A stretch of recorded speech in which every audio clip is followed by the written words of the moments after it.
नमस्कार दोस्तों, स्वागत है आपका स्टडी लवर्स फैमिली में। और इस वीडियो में हम करंट अफेयर्स के टॉप 20 एमसीक्यू डिस्कस करने वाले हैं, जो कि आने वाले सभी भर्ती परीक्षाओं के लिए महत्वपूर्ण है। तो सबसे इम्पोर्टेंट टॉप 20 एमसीक्यू यहाँ पर मिलेंगे आपको। तो शुरू कर लेते हैं हम। जिसे देख सकते हैं, पहला क्वेश्चन है, ई रुपया क्या है? इस संदर्भ में निम्न कथनों पर विचार कीजिए। ई रुपया के बारे में पूछा गया है।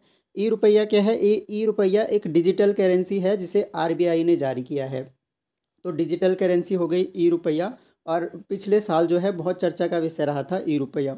इस संदर्भ में निम्न कथन, तो इसे केंद्रीय बैंक डिजिटल मुद्रा या आभासी मुद्रा भी कहा जाता है। यह केंद्रीय बैंक आरबीआई द्वारा जारी एक संप्रभु या पूरी तरह से स्वतंत्र मुद्रा है। अब इनमें से कौन से कथन सही हैं? तो दोनों ही कथन सही है, क्योंकि इसे डिजिटल मुद्रा या आभासी मुद्रा भी कहते हैं। केंद्रीय बैंक डिजिटल मुद्रा, सेंट्रल बैंक डिजिटल मनी, एक तरह से डिजिटल मुद्रा।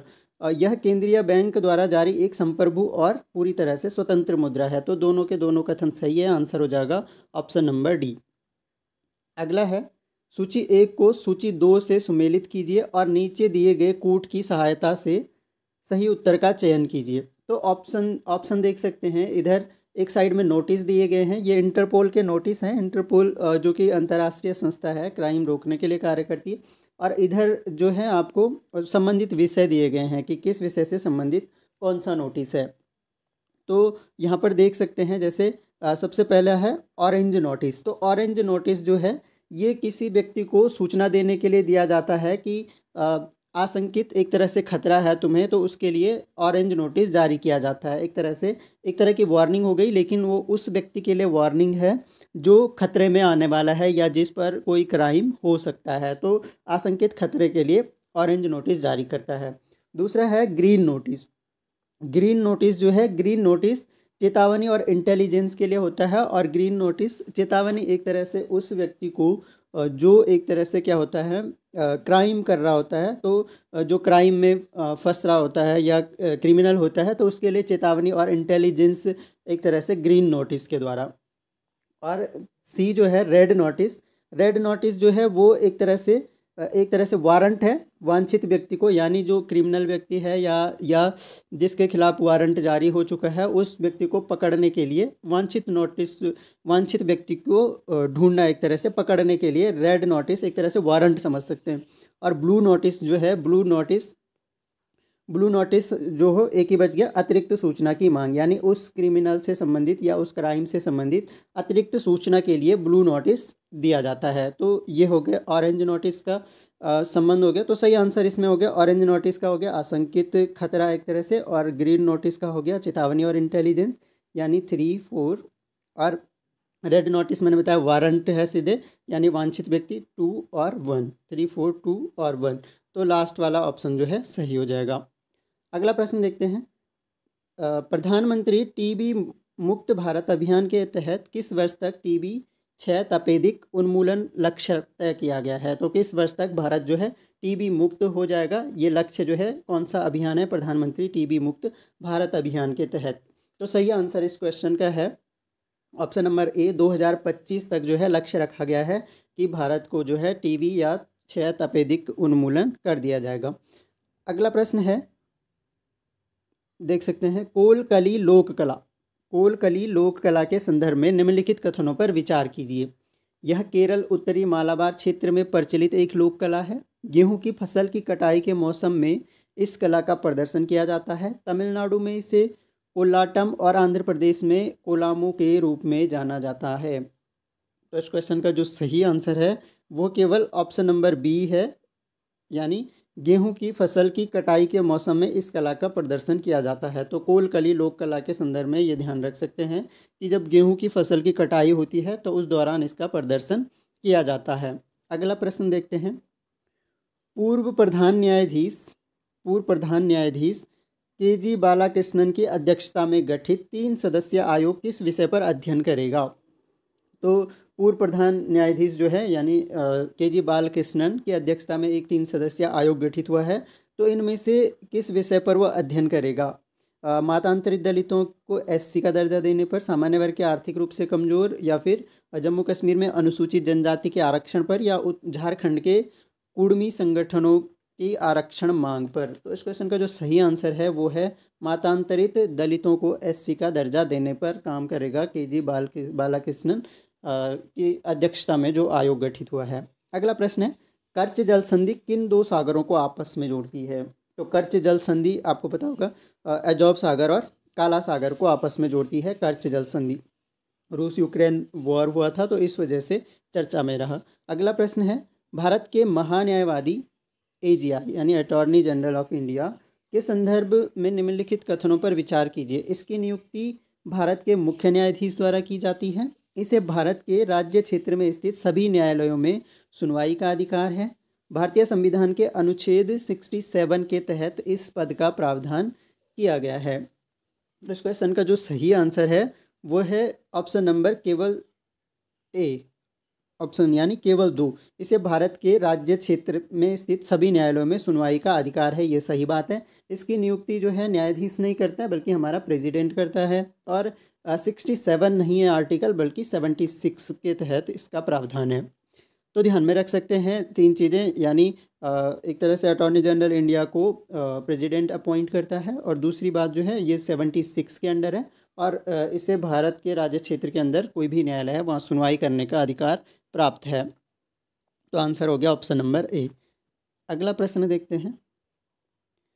अगला है, निम्नलिखित में से कौन से भौगोलिक क्षेत्र जैव विविधता के लिए संकट हो सकते हैं? इनमें से जैव विविधता के लिए संकट क्या हो सकता है? तो ऑप्शन देख सकते हैं, वैश्विक तापन, बिल्कुल ग्लोबल वार्मिंग जैव विविधता के लिए संकट है। आवास का हैबिटेट को एक तरह से विखंडित करना, ये भी संकट है।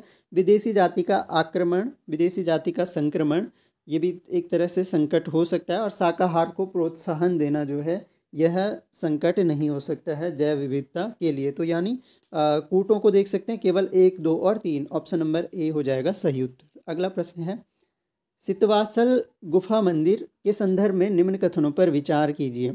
सितवासल गुफा मंदिर यह 2वीं शताब्दी में निर्मित जैन धर्म को समर्पित गुफा मंदिर है। यह तमिलनाडु के पुदुकोटाई जिले के सितवासल गांव में स्थित है। तो सही आंसर जो है, इसके दोनों सही आंसर है। यह जैन धर्म को समर्पित गुफा मंदिर है और 2वीं शताब्दी में इसका निर्माण हुआ था। और कहाँ स्थित है? तो तमिलनाडु के पुदुकोटाई सितवासल गांव में स्थित है। अगला प्रश्न देखते हैं, मेजर ध्यानचंद खेल रत्न पुरस्कार 2022 किसे प्रदान किया गया? तो मेजर ध्यानचंद खेल रत्न पुरस्कार जो है वो ध्यान रख सकते हैं अचंता शरत कमल को इस बार का 2022 का मेजर ध्यानचंद खेल रत्न पुरस्कार दिया गया। और किस खेल से संबंध रखते हैं? तो ये ध्यान रख सकते हैं, ये जो है टेबल टेनिस के खिलाड़ी हैं। अगला प्रश्न, G20 समूह कॉन्फ्रेंस के संदर्भ में नीचे दिए कथनों पर विचार कीजिए। देख सकते हैं, हाल में बाली इंडोनेशिया में 15 और 16 नवंबर को इसका आयोजन किया गया।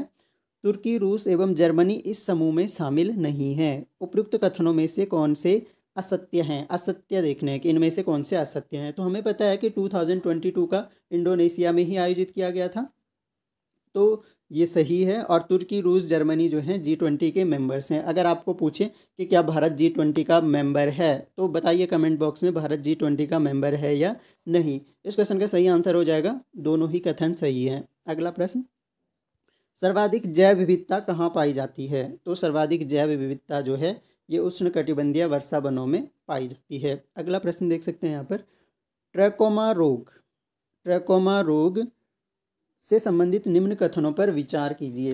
ट्रैकोमा रोग से संबंधित इन कथनों पर विचार करना है। यह आँख से संबंधित एक संक्रमण रोग है। हाल ही में मैलावी ट्रैकोमा का उन्मूलन करने वाला पहला दक्षिण अफ्रीकी देश बना है।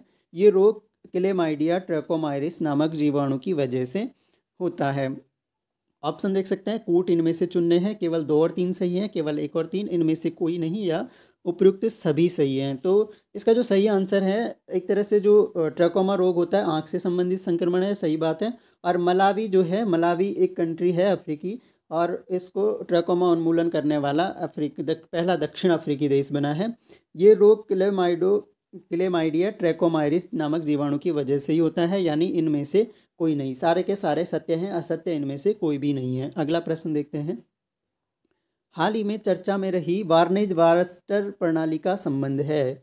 वार्नेज बारस्टर प्रणाली का संबंध किससे है? तो इस प्रणाली का जो संबंध है वो हाइब्रिड बीजों के उत्पादन से है, यानी एक तरह से संकर बीजों के उत्पादन से, जहाँ पर एक तरह ऐसे बीज उत्पन्न किए जाएंगे जिनमें मतलब अच्छी नस्लों के बीजों को हाइब्रिड करके उन बीजों का उत्पादन किया जाएगा। अगला प्रश्न है, पूर्व मध्यकालीन आरंभिक हिंदू मंदिरों के संदर्भ में निम्नलिखित कथनों पर विचार कीजिए। मंदिरों में गर्भगृह में लोग एकत्र होते थे। गर्भगृह के ऊपर काफ़ी ऊंचाई तक निर्माण किया जाता था जिसे शिखर कहते थे। तो इस क्वेश्चन का जो सही आंसर है वो है ऑप्शन नंबर डी, केवल 2, यानी गर्भगृह के ऊपर काफ़ी ऊंचाई तक निर्माण किया जाता था जिसे शिखर कहते थे। अगला प्रश्न देखते हैं, हाल में किस राज्य के पारंपरिक प्रतीक गमोसा को जीआई टैग मिला है? तो कौन सा राज्य है जिसका गमोसा वहाँ की स्थानीय भाषा में और गमछा को जीआई टैग मिला है? तो इस क्वेश्चन का जो सही आंसर है वो है ऑप्शन नंबर सी, असम का गमोसा को जीआई टैग मिला है। जीआई टैग आप लोग जानते हैं, ज्योग्राफिकल इंडिकेशन, किसी भौगोलिक परिस्थिति में जो एक तरह से वहाँ पर उत्पादित एक वहाँ के उत्पाद है उनको जीआई टैग दिया जाता है। उस आइटम की एक तरह से उस राज्य का वो एक तरह से प्रॉपर्टी होता है, तो उस राज्य का प्रॉपर्टी होता है तो उसको जो है एडवर्टाइज उसको अच्छा मिलता है, तो इसलिए एक तरह से भारत इलेक्ट्रिक वाहनों के अधिकतम उपयोग के साथ एथेनॉल सम्मिश्रण को वर्ष 2025 तक 20% तक पहुंचाने हेतु प्रयासरत है। भारत ने वर्ष 2070 तक शुद्ध शून्य कार्बन उत्सर्जन करने का लक्ष्य रखा है। तो इस क्वेश्चन का जो सही आंसर है, देखिए ये बिल्कुल सही बात है कि भारत ने इलेक्ट्रिक वाहनों के अधिकतम उपयोग के साथ एथेनॉल सम्मिश्रण को 2025 तक 20% तक पहुंचाने का लक्ष्य रखा है। ये क्वेश्चन आ सकता है, बिल्कुल आ सकता है। भारत ने वर्ष 2070 तक शुद्ध शून्य कार्बन उत्सर्जन करने का लक्ष्य रखा है, ये भी बिल्कुल सही बात है। यहाँ से क्वेश्चन पूछा भी गया है कि कब तक भारत ने शून्य कार्बन उत्सर्जन का लक्ष्य रखा है, तो 2070 तक रखा है और 2025 तक जो है जो एथेनॉल मिश्रण होता है इलेक्ट्रिक वाहनों में उसको 20% तक पहुँचाने को प्रयासरत है। तो सही आंसर हो जाएगा 1 और 2, दोनों ही कथन सत्य हैं। हाल में आरबीआई ने खुदरा डिजिटल रुपये के पायलट प्रोजेक्ट को किन 4 शहरों में शुरू किया था? तो वही है जो पहला क्वेश्चन हमारा था डिजिटल मुद्रा वाला, आरबीआई का किन 4 शहरों में शुरू किया था? तो इस क्वेश्चन का आंसर ध्यान रख सकते हैं, नंबर ए है दिल्ली, मुंबई, बेंगलुरु और भुवनेश्वर। अगला प्रश्न देखते हैं। अगला प्रश्न हमारे पास है 18 हो गए, 19 क्वेश्चन है। निम्नलिखित कथनों में से कौन सा सही या कौन से सही हैं? राष्ट्रीय गोपाल रत्न पुरस्कार 2022 राष्ट्रीय दुग्ध दिवस 2022 के समारोह के हिस्से के रूप में प्रदान किया गया। भारत में रजत क्रांति दुग्ध उत्पादन से में भारी वृद्धि से संबंधित है। तो इनमें से अब सही उत्तर कौन सा है, कौन सा कथन सही है इनमें से? तो इनमें से केवल पहला कथन सही है, राष्ट्रीय गोपाल रत्न पुरस्कार जो है 2022 वो दुग्ध दिवस 2022 समारोह के हिस्से के रूप में प्रदान किया गया। और जो दूसरा कथन है वो बिल्कुल गलत है, क्योंकि भारत में रजत क्रांति जो है अंडा उत्पादन से संबंधित है, न कि दूध उत्पादन से संबंधित है। अगला प्रश्न देखते हैं। वैश्विक बहुआयामी गरीबी सूचकांक MPI 2022 के संदर्भ में निम्नलिखित कथनों पर विचार कीजिए। इसे Oxford poverty and human development initiative और संयुक्त राष्ट्र विकास कार्यक्रम UNDP द्वारा जारी किया जाता है। इसके अनुसार विश्व में गरीब लोगों की सर्वाधिक संख्या नाइजीरिया में है। MPI मापन में 3 आयामों शिक्षा, स्वास्थ्य, जीवन स्तर और 10 संकेतकों का उपयोग किया जाता है। अब बताना है कि इनमें से कौन सा या कौन से कथन सत्य हैं। तो इसका जो सही आंसर है, तो इसमें केवल 1 और 3 जो है सत्य हैं, यानी इसे UNDP द्वारा जारी किया जाता है और OPHI के साथ में जारी किया जाता है, यानी Oxford poverty and human development initiative और यूनाइटेड नेशंस डेवलपमेंट प्रोग्राम, इन दोनों के द्वारा जारी किया जाता है, ये बिल्कुल सही बात है। और MPI मापन में 3 आयामों शिक्षा, स्वास्थ्य, जीवन स्तर और 10 संकेतकों का उपयोग किया जाता है, ये भी ठीक है। तो इनमें से जो गलत है वो संख्या नाइजीरिया नहीं, अभी करंट में जो डेटा आया था तो उसके अकॉर्डिंग जो है इंडिया में जो है सबसे ज़्यादा गरीब लोगों का की सर्वाधिक संख्या देखी गई है, नाइजीरिया जो है दूसरे नंबर पे। तो ये ध्यान रख सकते हैं, सही आंसर हो जाएगा 1 और 3। तो ये थे 20 very important MCQs current affairs से रिलेटेड, जो कि आने वाली भर्ती परीक्षाओं में पूछे जाने की प्रबल संभावनाएँ हैं।